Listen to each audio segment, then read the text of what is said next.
అందరికీ నమస్కారం. ఇప్పుడే బొల్లారం పోలీస్ స్టేషన్లో ఉదయం అరెస్ట్ చేసి ఇంతకుముందే వదిలేసిండ్రు. సొంత పూచికత్తు పైన నాతో పాటు దాదాపు DSC group 1, group 2, group 3 Gurukul ఇలా అందరినీ చాలామంది అరెస్ట్ చేసి వదిలేయడం జరిగింది. ఇప్పుడు ఒకటే, రేపు తెలంగాణ బంద్ పిలుపునిచ్చినాము కాబట్టి తెలంగాణ విద్యార్థులు, నిరుద్యోగులు అందరూ కూడా రోడ్డెక్కాల్సిన అవసరం ఉన్నది. ఎందుకంటే ఇది నిరుద్యోగుల ప్రభుత్వం అని చెప్పిండ్రు. ప్రియాంక గాంధీ గారితోని మరి యూత్ డిక్లరేషన్ చెప్పించారు సరూర్ నగర్ స్టేడియంలో. రాహుల్ గాంధీ గారేమో చిక్కడపల్లి లైబ్రరీకి వచ్చి మేము మేనిఫెస్టోలో బాజాబ్తా సంవత్సరంలోపు 2 లక్షల పోస్టులు ఖాళీలు నింపుతామన్నారు. కానీ ఇయాటి వరకు మేము సర్వే చేసిన ప్రకారం 2,77,316 పోస్టులు ఉన్నాయి 33 జిల్లాలలో. కానీ ఏ డిపార్ట్మెంట్లో ఎన్ని ఖాళీలు ఉన్నాయి ఈ రోజు వరకు చూడలేదు. సరే, ఏదేమైనప్పటికీ విద్యార్థులు చిన్న కోరికలు పెద్దవి కాదు. ఒకటి గ్రూప్ 1లో 1:100, అది ఆల్రెడీ ఆంధ్రాలో ఇంప్లిమెంటేషన్ చేసిండ్రు. మన దగ్గర బట్టి విక్రమార్క గారు కూడా గత ప్రభుత్వంలో అడిగిండ్రు. Number 1. Number 2, group 2, group 3 post 2,000 పెంచమని అడిగిండ్రు. కొంచెం టైం అడిగిండ్రు. డిఎస్సీలో మెగా డిఎస్సీ పెట్టమన్నారు. అది మీ మేనిఫెస్టోలో పేజ్ నెంబర్ 33లో పెట్టిండ్రు కాబట్టి అది ఒకటి అడిగిండ్రు. సెకండ్, టెట్ నార్మలైజేషన్ అడిగిండ్రు. అంతేకాకుండా కానిస్టేబుల్ పోస్ట్, దీనికోసము దాదాపు ఇయాటికి 8వ రోజు మోతీలాల్ నాయక్ దీక్ష చేయబట్టి మేము ఆ దీక్ష చేస్తూ ఉంటే ఆయన మేము మద్దతుగా పోయినాం. 8వ రోజు ఎవరు రావాలి చర్చకు?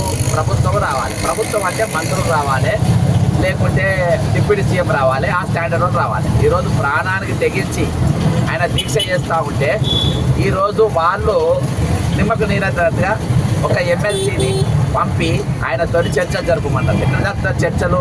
అసలు డేట్లు ఇచ్చిందే వాళ్ళే. డేట్లు ఆయన ఒక స్టడీ సర్కిల్ అయినా ఇద్దరు కలిసి డేట్లు ఇచ్చిందంట.